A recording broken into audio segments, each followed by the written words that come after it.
자, 오늘은 13번째 왕정의 시작 사무엘상 8장부터 31장까지 우리 한번 공부하도록 하겠습니다.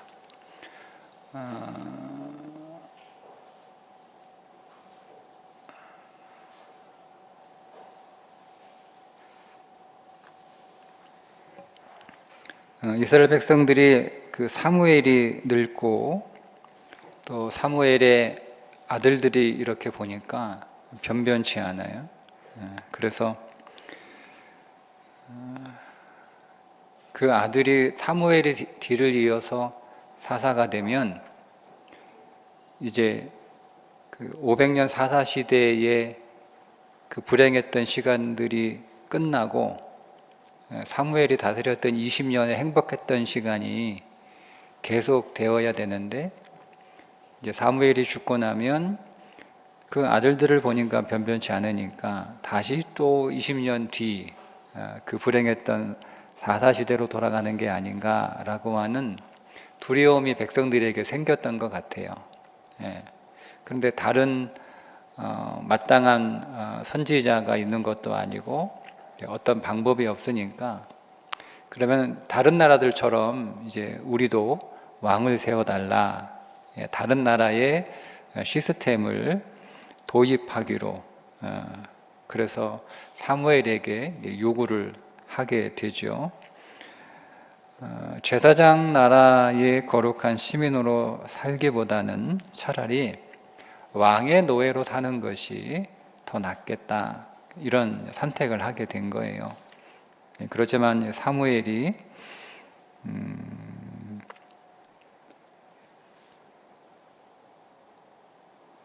왕정 시스템이 어떤 것인지를 이야기를 해주죠. 설득을 하지만 끝까지 고집을 피우기 때문에 하는 수 없이 하나님께서 이스라엘 백성들에게 왕정을 허락하시고, 그렇게 해서 시작된 왕정이 사물 왕에서부터 마지막 시드기야 왕까지 500년 왕정의 시작이 오늘 사무엘상 8장부터 13장 31장까지 사무엘상 전체에 해당되는 말씀인데요. 오늘 룻기 2장까지 통독하셨죠? 내일 3장 4장 하면 이제 모레부터 사무엘상 통독 시작이 들어가게 되는데, 여러분들이 사무엘상 통독을 하시면서 한번 이번에는 오늘도 이제 그런 말씀의 내용들이 나오는데, 그런 시각으로 한번 이번에 사무엘상을 한번 쭉 읽을까요? 여러분들이 수요일날 통성경 이렇게 보신 거 기억하시고 성경을 읽으시면 성경이 좀 더 입체적으로 이렇게 살아있는 말씀으로 좀 더 이렇게 실감나게 읽으실 수가 있는데요. 이번에 사무엘상 읽으실 때는 이렇게 한번 읽어보세요. 사무엘상은 두 사람이 주인공이죠. 사울 왕과 다윗이 주인공이에요. 사울 왕은 왕정의 시스템으로 쭉 살고 있는 사람이에요. 근데 그 가운데 제사장 나라의 거룩한 시민의 시스템으로 살고 있는 사람이 다윗이에요. 다윗. 이 두 사람의, 그러니까 사무엘상 그 31장까지 내용 안에 왕정과 하나님이 세우신 하나님 나라의 거룩한 시민으로서의 하나님 나라 시스템, 왕정과 하나님 나라 시스템이 두 개가 쭉 이렇게 가는 거예요. 그러니까 우리가 그걸 읽으면서 왕정, 그러니까 여러분 이렇게 제가 이걸 어떻게 적용할까 한번 생각을 해봤는데요. 이렇게 생각이 들었어요. 그러니까 이런 거예요.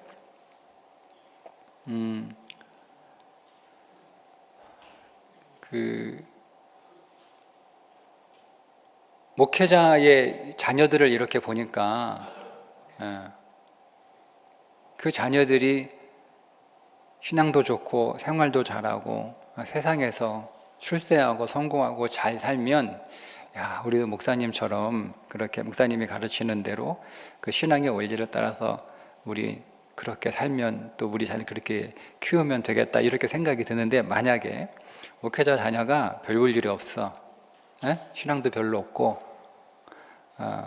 사고만 치고 말썽만 일으키고 별로 세상에서 잘 살지도 못해, 그러면 이제 성도들은 어떤 고민을 하겠어요? 여러분 당연히 그런 고민을 하지 않을까요?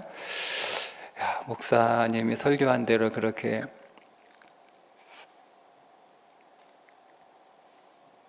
살면 될까? 에?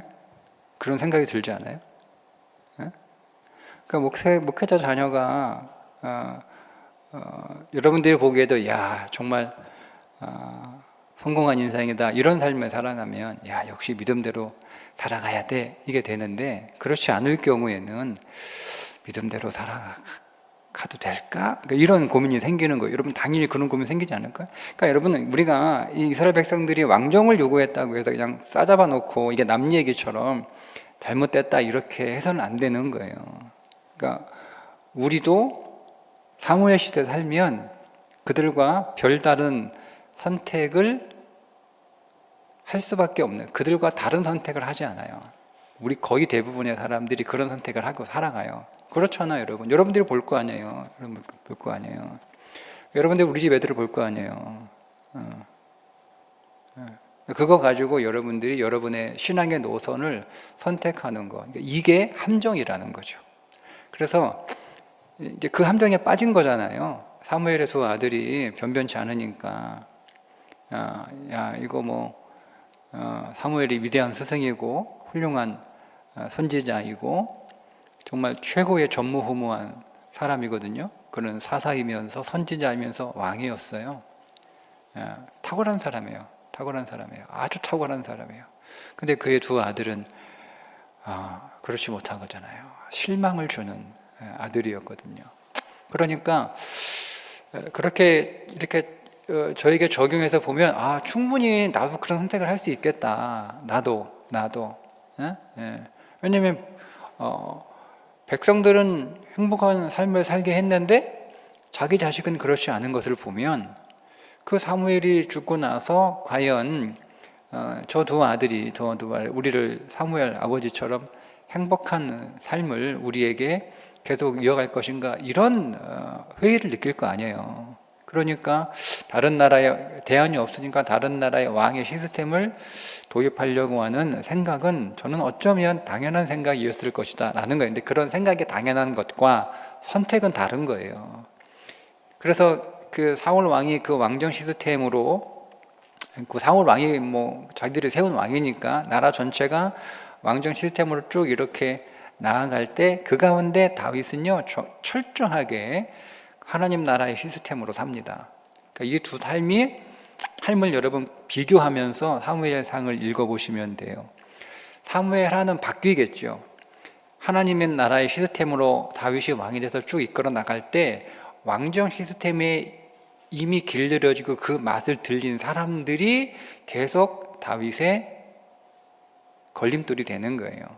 이 두 가지 싸움이 계속 되는 거예요. 그러니까 하나는 사울 왕이고 다윗은 쫓겨다니는 신하였고 사무엘하는 그 다윗이 왕이고 그 신하들이 다윗을 대적하는 판이 뒤집혔는데 이 두 개를 여러분 보시면서 사무엘상을 읽으면 좀 새롭게 보이지 않을까 싶습니다. 그러니까 오늘은 사무엘상에서 사울의 왕정, 이스라엘의 왕정 시스템 안에서 하나님 나라 시스템으로 치열하게까지 살아가는 다윗을 이렇게 우리가 비교하면서 한번 좀 재략적으로 스케치를 좀 해드리려고 합니다. 여러분 교재 통으로 외우세요. 통으로 외우세요. 120페이지 우리 함께 한번 읽어보도록 하겠습니다. 사무엘상 8장부터 31장은 왕정을 요구하는 이스라엘 백성의 말을 하나님께서 들어주심으로 사무엘이 기름 부어 세운 이스라엘의 초대왕 사울 이야기와 그 다음 왕으로 예선된 다윗 이야기입니다. 다윗의 삶과 직접적인 연관이 있는 시편 34, 52, 54, 56, 57, 59, 142편 등의 다윗의 시편들을 함께 읽으면 좋습니다. 요 이제 해당 사무엘상 해당 장과 해당 시편들은 여러분 교재에 도표로 남아 있으니까 참고하시면서 읽을 때 같이 읽으면 좀 더 시편과 사무엘상의 그때 다윗의 마음을 시편에서 읽을 수 있을 거예요. 그죠? 자, 첫 번째 우리 챕터 다윗 왕을 요구하는 백성이라고 하는 부분.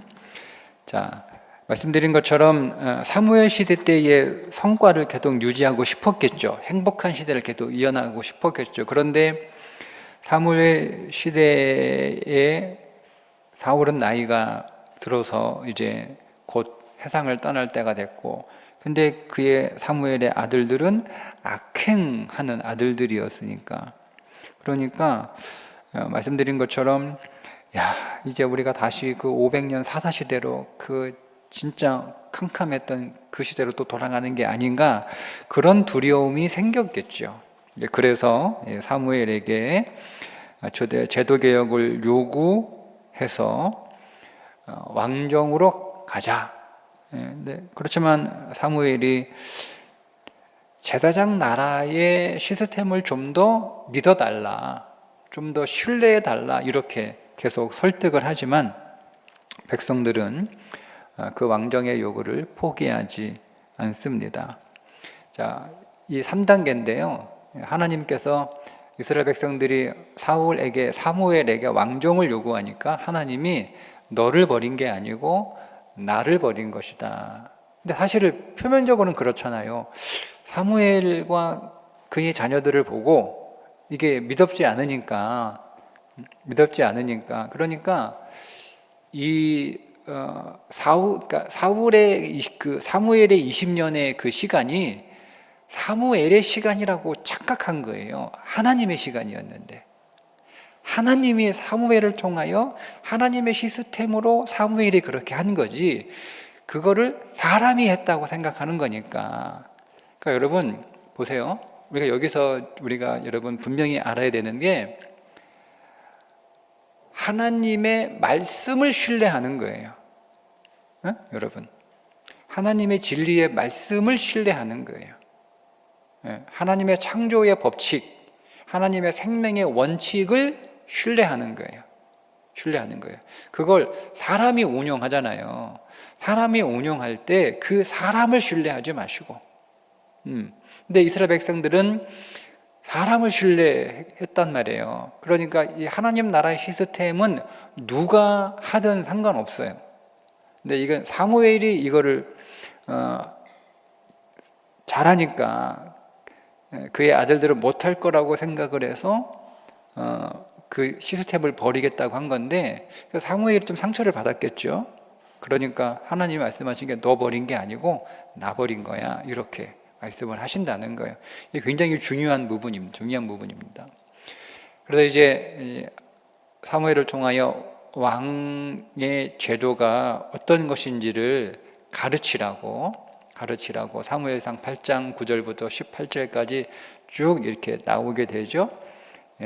너희 아들들을 데려다가 50부작을 삼고 병거와 장비도 만들게 하고 딸들을 데려다가 떡 굽는 자로 삼을 것이고, 너희 밭과 포도원과 감람원에서 11조를 자기의 신하들에게 줄 것이며, 너희의 노비와 아름다운 소년과 나귀들을 끌어다가 자기 시킬 것이고, 너희가 그의 종이 될 것이다. 이렇게. 그런데도 이제 우린 좋다 이거예요. 그런데도.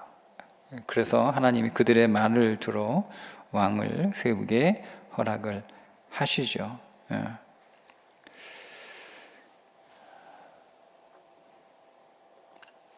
제사장 나라와 왕정 하나님 나라 시스템을 도표로 비교를 하면 이렇게 정리해서 비교가 됩니다. 제사장 나라는 하나님이 통치합니다. 왕정은 왕이 통치합니다. 제사장 나라에서 주의 백성은 거룩한 시민이고, 왕정에서는 내 백성. 사울 왕이 내 백성이라고 부르거든요. 하나님의 백성이 아니에요. 내 백성이라고 불러요. 그러니까 노예인 거죠, 노예. 내가 소유와 내가 마음껏 부리는. 제사장 나라는 어우러지는 공동체예요. 하나가 되는 공동체. 근데 왕정은 계급 체계가 있어요. 계급 체계. 근데 주로 이제 사울이 베냐민 지파 사람이니까 베냐민 지파 위주로 내각을 구성을 하게 됩니다. 제사장 나라는 사회적인 약자를 배려하는 게 항상 우선입니다. 그런데 왕정은 강자 중심의 명령 체계가 특징입니다. 이런 차이가 있다는 것을 여러분 참고하시면 되겠습니다. 사울이 초기에는 정치를 좀 잘했습니다. 사울이 처음부터 정치를 막 엉망으로 한 게 아니고요. 처음에는 잘했어요. 왜냐하면 사무엘을 통하여 받은 경고가 있었기 때문에 그 경고를 의식해서 그렇게 되지 않으려고 노력을 참 많이 했습니다. 그래서 사울 초기의 정치의 장점, 40대에 사울이 왕이 되었으니까 그때 이제 4가지 정도로 사울의 그 초기 정치의 장점, 첫째는 부모를 걱정할 줄 아는 효자, 그리고 준수한 외모를 갖춘 사람이었고, 하나님의 사람 사무엘 앞에 예의를 갖춘 사람이었어요. 나중엔 그렇게 되지 않습니다. 사무엘이 말한 나라 일을 말하지 않는 신중함을 보이죠. 예를 들면 숙부가 사무엘이 너희에게 이른 말을 내게 말하라 이렇게 얘기하니까 사울이 얘기하지 않죠. 1절 말하지 않았다 이렇게 나옵니다. 시대의 흐름을 읽는 안목도 있었습니다. 왕이 되었지만 고향으로 돌아가서 농사를 지으며 때를 기다리는 그런 시대의 흐름을 아는 안목도 있었어요. 용기와 결단이 있는 사람이었죠. 위기에 처한 길란 야베스 사람들을 돕기 위해 12지파를 움직입니다. 이 길란 야베스 되게 중요한, 아주 작은 부족이지만 굉장히 중요한 역할을 했던, 때때마다 중요한 포인트에 등장하는 게 길란 야베스 사람들입니다.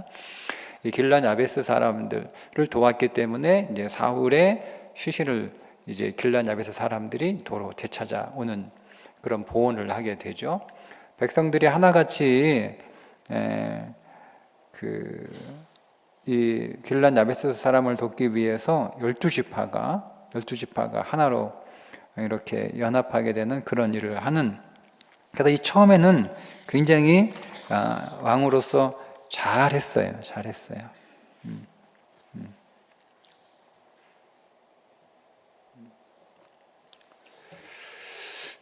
사울이 왕정 초기에는 왕정의 부작용을 잘 알고 있었기 때문에 그 부작용을 염두에 둔 정치를 펼쳤다.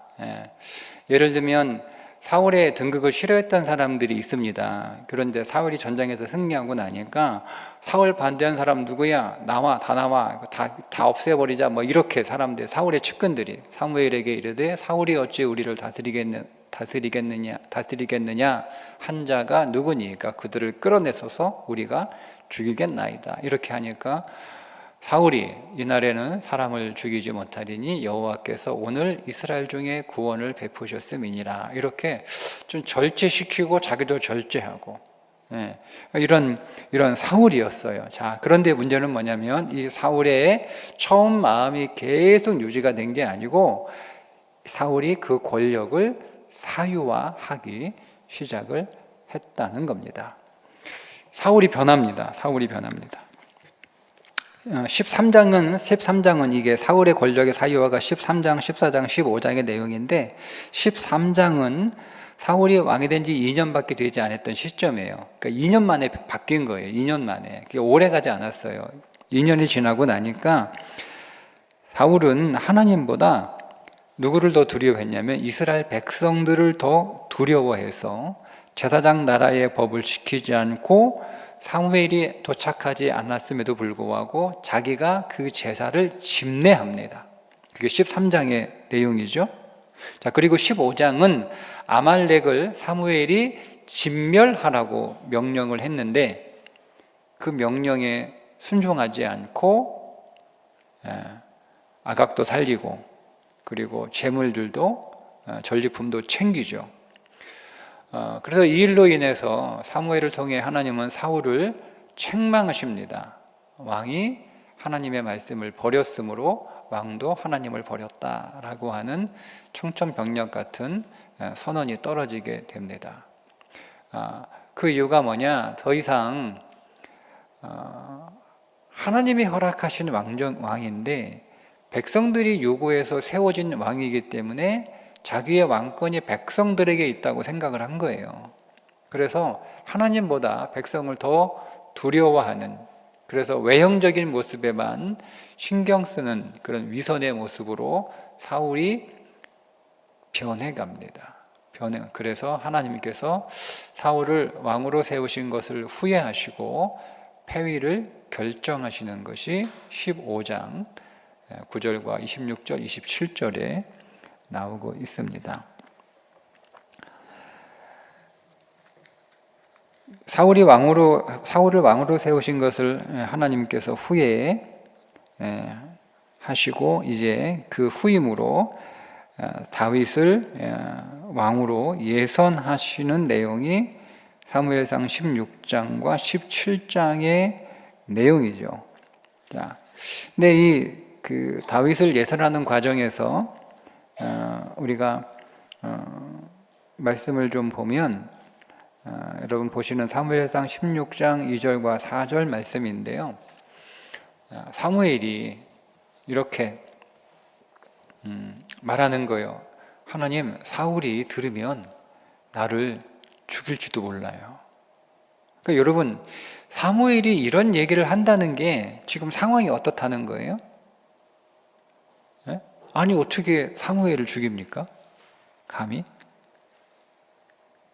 그러니까 지금 사무엘은요, 사울이 두려운 거예요. 자기가 왕으로 세웠는데. 예? 그리고 사무엘은 이스라엘에서 사울보다 더 높은 자리에 있는, 더 영향력이 있는 사람이에요. 더 많은 사람들의 존경과 지지를 받고 있는 사람이 사무엘인데, 그 사무엘이 사울을 두려워할 지경이 된 거예요. 그러니까 그 정도로 그 사울의 권력 사유화가 엄청나다는 거죠. 예, 그러니까 이 구절에서 우리가 단순히 여러분 그렇게 우리가 읽기보다는 사울을 두려워할 정도, 사무엘이 다른 사람도 아닌 사무엘이 사울을 두려워할 정도로, 그러니까 사울이 사무엘을 죽일 수도 있다라고 하는 그런 상황이 되는 거죠. 그러니까 사무엘이 벌벌 떨어가지고 못 가는 거예요. 내가 사무엘이 지금 버젓이 살아있는데, 아니 사울이 버젓이 살아있는데 내가 또 다른 왕을 세운다는 소문이 사울의 귀에 들어가면 내 목이 온전하겠는가? 벌벌 떠는 거예요. 그 사무엘이 벌벌 떨어요. 그러니까 하나님께서 암송아지를 들고 끌고 가서 말하기를 제사를 드리러 왔다, 이렇게 말하면 된다라고 하나님의 방법을 가르쳐 주시고, 그 말씀대로 이제 베들레헴에 가니까 성읍 장로들이 떨어요. 여러분, 성읍 장로들이 떨어요. 그러니까 사무엘만 지금 사울을 무서워하는 게 아니고 온 나라가 지금 사울을 무서워하는 거예요. 사울을 신경 쓰고 사울 때문에 그런 지경으로 이렇게 사울의 권력의 사유화가 온 나라가 사무엘 줬다 위협을 느낄 만큼 사유화되었다라는 것을 우리는 보게 됩니다. 자, 그때 이제 하나님께서 다윗을 세우시는데, 자, 다윗을 세우시는 그 말씀을 좀 우리가 한 구절 봤으면 좋겠는데요. 네. 사무엘상 16장 11절부터 13절까지 있는 말씀. 여러분, PPP에는 12절까지 되어 있는데요. 12절까지. 13절까지인데 제가 12절까지만 적었습니다. 제가 한번 읽어볼게요. 또 사무엘이 이새에게 이르되 네 아들들이 다 여기 있느냐? 이새가 이르되 아직 막내가 남았는데 그는 양을 지키나이다. 사무엘이 이새에게 이르되 사람을 보내어 그를 데려오라. 그가 여기 오기까지는 우리가 식사 자리에 앉지 아니하겠노라. 이에 사람을 보내어 그를 데려오매 그의 빛이 붉고 눈이 빼어나고 얼굴이 아름답더라. 여호와께서 이르시되 그니 일어나 기름을 부으라 하시는지라. 그러니까 하나님은 다윗의 중심을 보는 거죠. 다윗의 중심을 보실 때 무엇을 보셨을까요?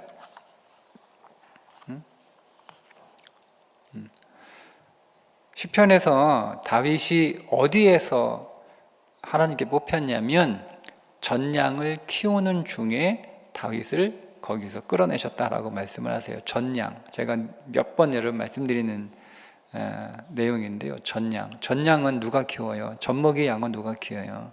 어미 양이 키워요. 다윗이 할 게 없어요. 그런데도 다윗은 그것을 성실하게 했다는 거예요. 그 말은 또 영적으로 깊이 있게 들어가면은요, 자기가 아무것도 할 것이 없는 것임에도 불구하고 하나님을 철저하게 의지하는 믿음의 사람이었다는 더 깊은 영적인 이해를 우리가 할 수가 있습니다. 여러분, 우리는 내가 쉽게 할 수 있는 거 우리 기도하지 않죠. 왜? 내가 할 수 있으니까. 내가 늘 잘해왔으니까. 그죠? 내가 하지 않아도 뭐 그냥 이렇게 그냥 둬도 저절로 다 이렇게 되는 것들 있잖아. 뭐 내가 전량 돌보잖아도 전량은 목적이 뭐 할 게 없잖아요. 괜히 새끼양 건드렸다가 뭐 어미양한테 바치기나 하지. 그냥 어미가 알아서 키우는 거예요. 그러니까 그런 건데도 다윗은 철저하게 하나님을 의지하고 하나님을 신뢰하고 하나님을 붙들고 하나님께 기도하는 그런 삶을 살았다니까요. 그는 양을 지키나이다 이거예요. 양을. 근데 양이 지금도 그렇지만 지금도 이스라엘 가면 양은 베두인족들이 키워요. 그 당시에는 그 당시에는 아무런 능력도 없고 실력도 없고 비전도 없고 재능도 없고 이런 사람이 양을 키우는 거예요. 그게 막내잖아요. 막내. 예. 그러니까 우리는 막내가 제일 귀엽고 제일 이쁘고 제일 사랑스럽고 그렇잖아요. 그죠? 예. 이스라엘의 막내는 제일 못났고 제일 쓸모없고 제일 가치 없고 제일 희망 없고 이런 게 막내예요. 예. 그러니까 너는 그냥 양이나 쳐라. 너는 양이나 쳐라. 이게 막내란 말이에요. 자, 그런 대우를 받는 다윗이 그 양을 어떻게. 그러니까 하나님이 보신 거예요. 다윗한테 나라를 맡기면 내 백성을 저 양을 키워도 잘 다스리겠구나. 잘 섬기겠구나. 이게 하나님 마음에 보신 거죠, 다윗이. 예, 그러니까 이게 왕정하고 다른 거예요. 왕정은 내 백성이고 내 노예고 내 종이잖아요. 그러니까 내 마음대로 내가 사유화해서 내 욕망을 채우는 존재로 사용하는 거예요. 하나님의 백성인데. 예, 그러니까 하나님께서 사울 왕으로 세우신 것을 후회하셨다 이렇게까지 표현이 되잖아요. 근데 다윗을 보니까 다윗의 그 중심은 남들이 하기 싫은 거, 허드렛 일, 뭐 그런 거예요, 진짜. 그냥 밑바닥 인생 같은 거예요. 근데 그것도 불만하지 않고 불평하지 않고 최선을 다해서 성실하게 그거 보신 거예요, 하나님이. 예. 그러니까 다윗은 어려서부터 어떻게 배웠는지 모르겠으나 어떻게 배운 것도 은혜죠. 어쨌든 다윗 안에 그 하나님 나라의 그 시스템에 대한 믿음과 그 영이 그 안에 계속 흐르고 있었다는 것을 우리가 말씀을 통해서 발견할 수가 있습니다. 자, 이제 그런 다윗이 도피 생활을 하는 거예요. 도피 생활, 도망 다니는 거죠.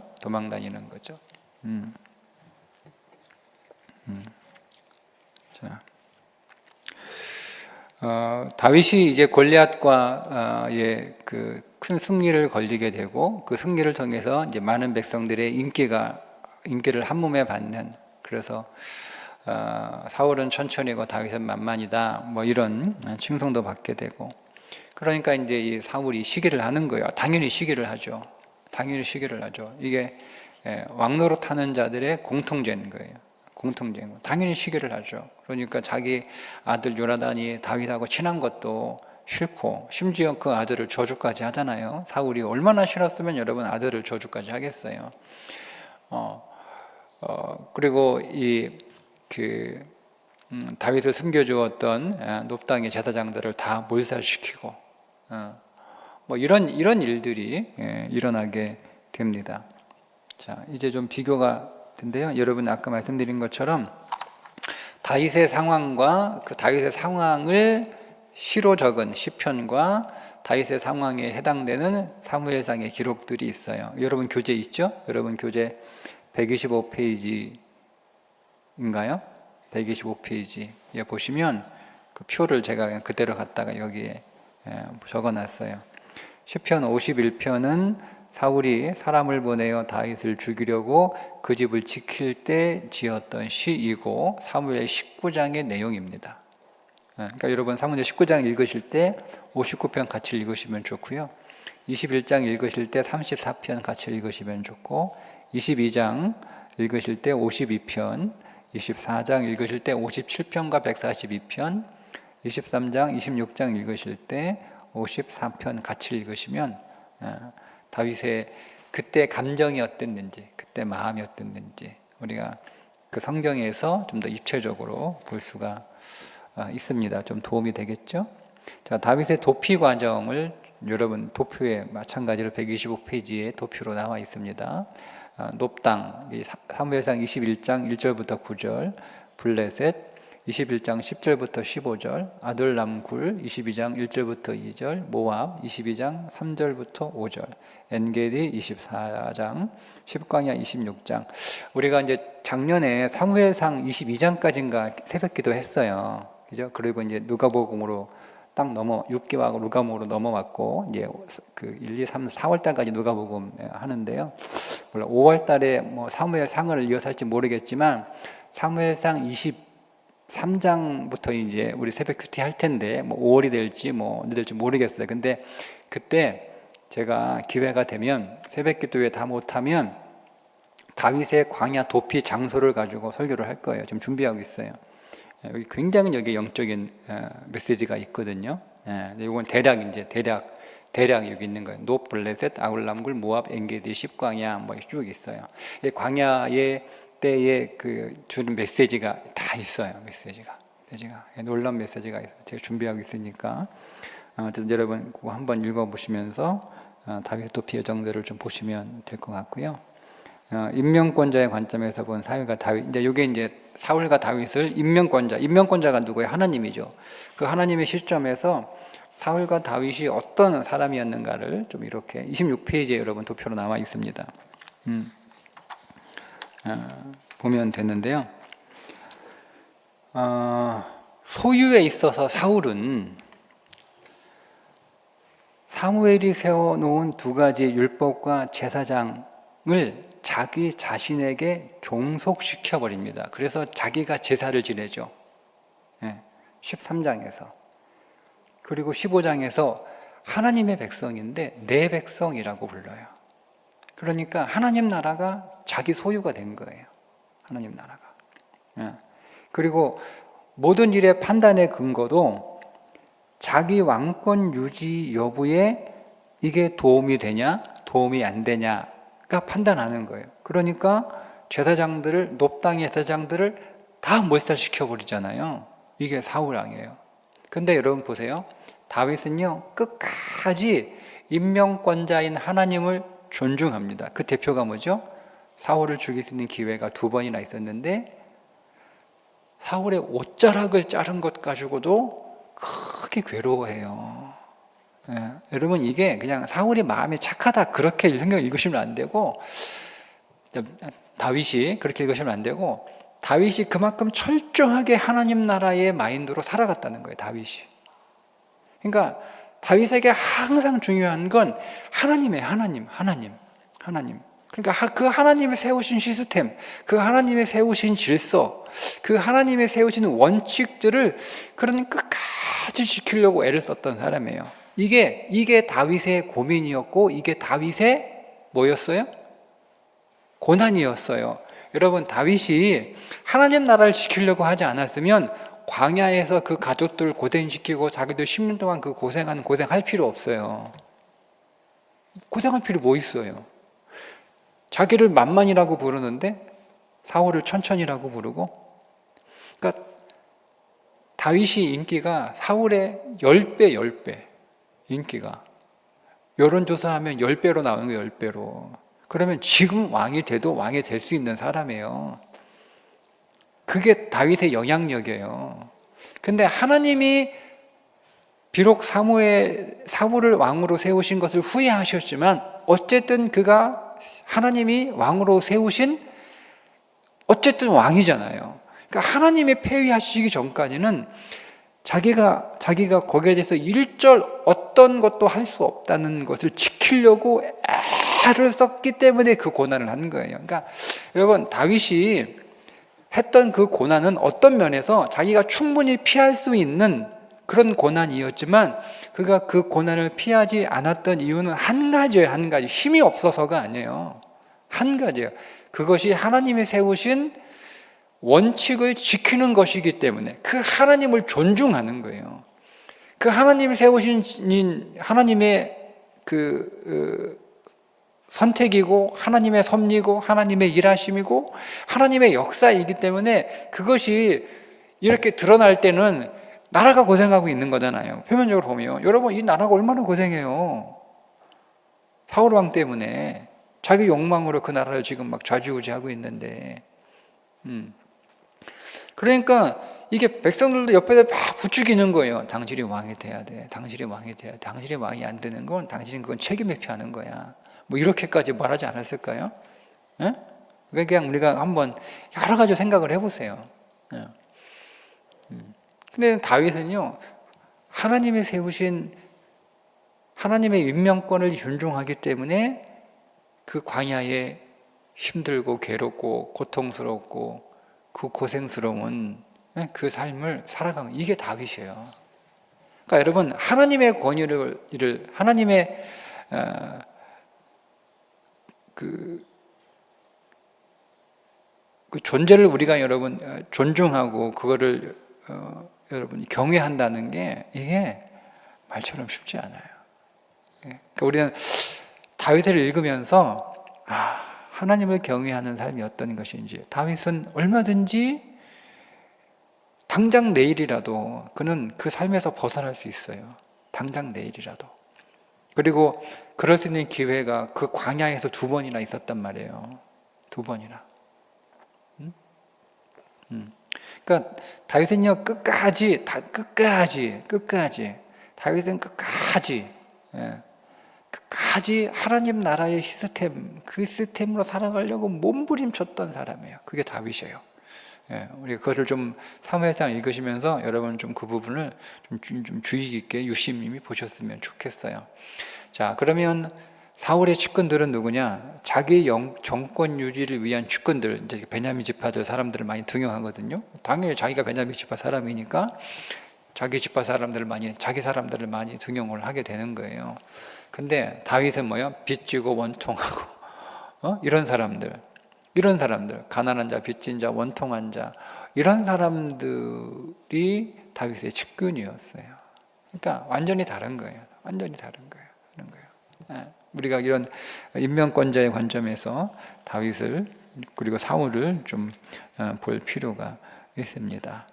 자, 이제 마지막 사무엘상 27장부터 31장 그리고 사무엘하 1장에 보면 다윗이 이제 망명을 하게 되죠. 블레셋으로 망명을 하게 되고, 다윗이 그 블레셋에 망명을 하고 있는 그 기간 안에 블레셋과 사울의 큰 전쟁이 일어나게 됩니다.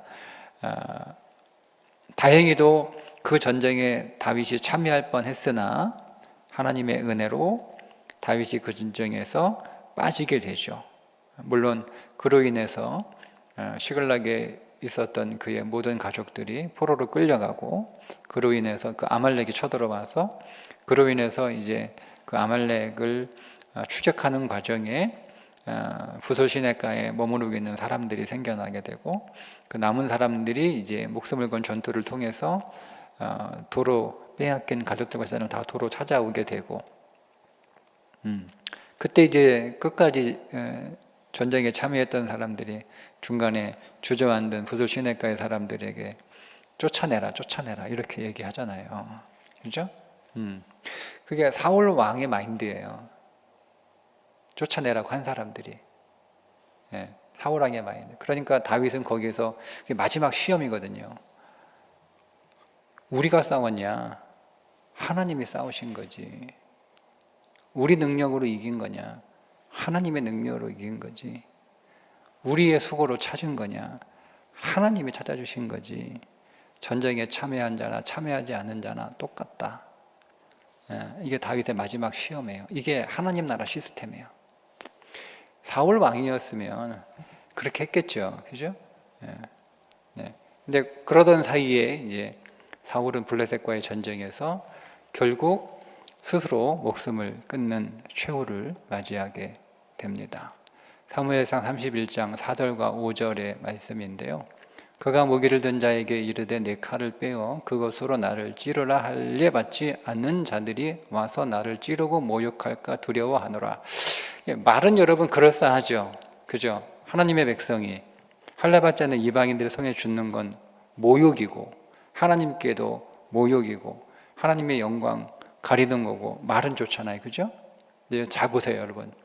자기의 칼을 뽑아서 그 위에 엎드러지매 그 무기를 든 자가 사울이 죽음을 보고 자기도 자기 칼 위에 엎드러져 그와 함께 죽으니라.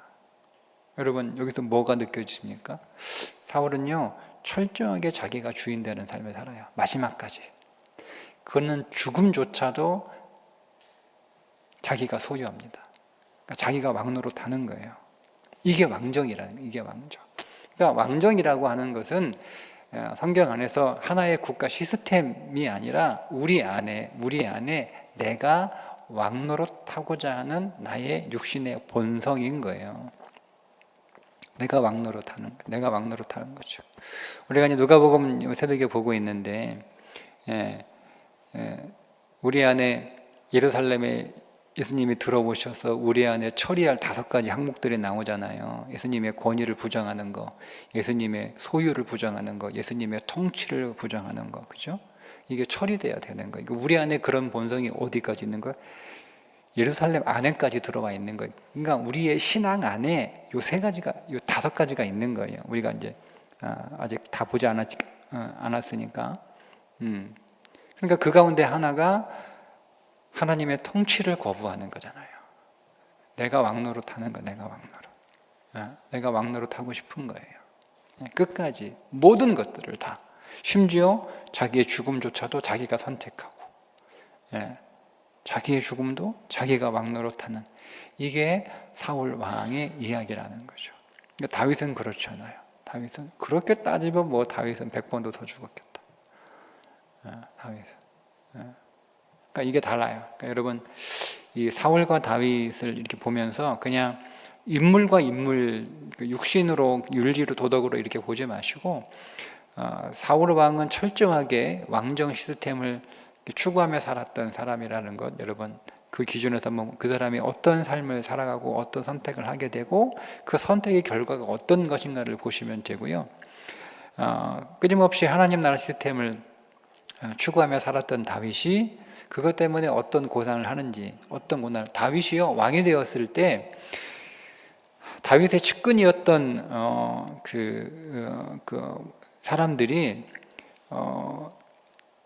이상하게 사울의 시스템을 따라가려고 그래요. 그것 때문에 다윗이 굉장히 갈등을 일으킵니다. 다윗이 왕이 되었음에도 불구하고. 그래서 솔로몬에게 얘기하잖아요. 내가 죽고 네가 왕이 되면 누구를 처단해라, 누구를 처리해라, 이렇게까지 얘기하잖아요. 그러니까 이렇게 쉽지 않은 거예요. 그러니까 여러분 하나님의 질서를 가지고 하나님의 나라의 법대로 살아가는 것이 그렇게 낭만적이지 않습니다. 우리가 다윗을 통해서 그 나라를 살아가는 삶이 어떤 것인지를, 그러니까 우리가 이제 믿음에 미끄러지는 이유가 뭐냐면 믿음대로 살면 탄탄대로라고 하는 오해를 우리가 하고 있는 거예요. 다윗이 그렇지 않잖아요. 다윗이 믿음대로 살았어요. 근데 그의 인생은 탄탄대로가 아니었어요. 결국 왕이 되지 않았느냐? 이게 다윗이 왕이 되고도 탄탄대로가 아니었다니까요. 오히려 저는 다윗이 광야의 삶이 그의 인생에서 가장 행복했던 시간이지 않았을까. 왕궁보다는 오히려 다윗의 마지막 때에 인터뷰하는 거예요. 마지막 당신이 언제 가장 행복했습니까? 저는 엔게디 광야가 제일 행복했습니다. 다윗은 언제 가장 즐거웠습니까? 빚지고 원통하고 이런 사람들과 살 때가 나는 가장 행복했습니다. 아마 이렇게 대답하지 않았을까요? 그러니까 우리가 다윗을 통해서 오늘 우리의 신앙의 삶은 어떤 것인가를 우리가 좀 자세하게 들여다볼 수 있고, 그걸 통해서 우리가 믿음으로 이 땅을 살아간다는 것은 이런 것이구나를 거기서 우리가 좀 발견할 수 있습니다. 그러나 그 삶은 행복한 삶이라는 거, 그러나 그 삶은 생명의 삶이라는 거, 그 삶은 영원한 삶이라는 거, 우리가 사무엘상 여러분 읽으면서 여러분 만날 수 있기를 주님의 이름으로 축복합니다. 오늘 기도 제목 가지고 함께 기도할게요.